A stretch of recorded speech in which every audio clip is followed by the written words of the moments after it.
Sirian utility wear and operational protective measures, Metraknen Venabu and Veleto. By Drekx Omega, May 4, 2015. Selamat balik. As I stated in one of my parallel blogs, which covered events of the Rendlesham UFO incident, Sirians use personal hover suits, deployed in a triad, when engaged in dangerous diplomacy. During the Rendlesham event of 1980, ET liaison personnel were protected from physical harm, during tense negotiations, within exoskeletal, personal hover suits and wore a type of wraparound eye shade, of a style almost identical to the large eyes of the Zeta race, albeit, those naturally small beings wear black contact lenses over their natural almond-shaped eyes.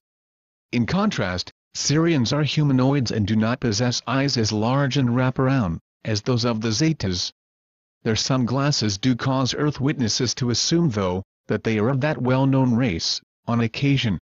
Such a personalized roving device, Veleto, for dangerous diplomatic missions, is bulletproof and explosion-proof and used by reduced-size ETs. It has a helmet, which allows cybernetic control by its ET occupant and will glide gracefully beyond the ship, to meet the military liaison reps. That Veleto control helmet appeared to Airman Larry Warren, as if the ETs had vast craniums. However, fellow USAF witness, Adrian Bastinza, did not assume this to be the case and recognized a little more of the actual detail than Warren did. Note that Veletos are deployed in threes, as the scout ships, likewise, deploy in defensive triad formations. Under the Veleto, standard jumpsuits are worn and in accord with Galactic Federation of Light color coding, personnel of the Sirian Star Nation Akanawaldajoi, wear white. Sirian wording for their white-toned and smooth to the touch, special jumpsuits, is Metraknen Venabu.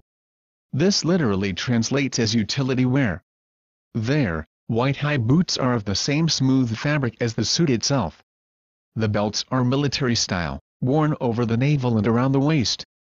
Sirians do not carry comms devices, but use telepathy.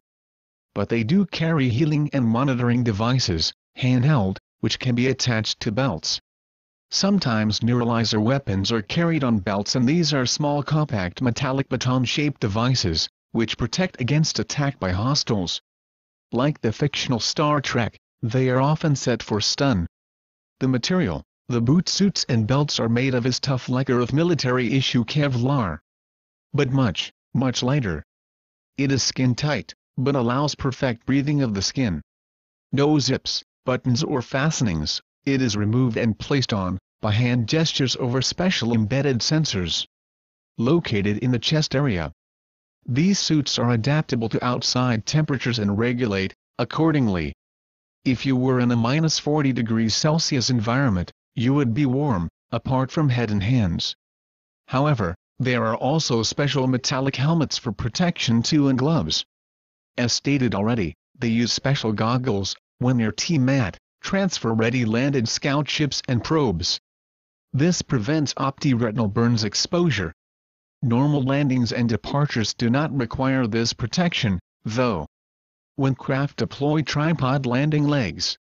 Bulletproof, acid-proof, NBC-proof and also fire and freeze-proof. The material of the Metraknen Venabu is extremely versatile, and makes these jumpsuits standard issue for all Sirian personnel on active service duties. Unlike Earth jet pilot pressure suits, Sirian jumpsuits are not required to take the stress of G-force in flight, as there is none.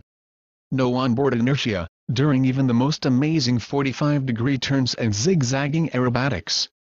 We hope you found this of interest.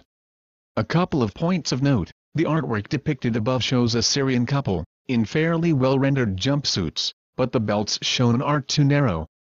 The second point is that the landed craft in the background is a Pulgarian beamship, rather than a Sirian craft.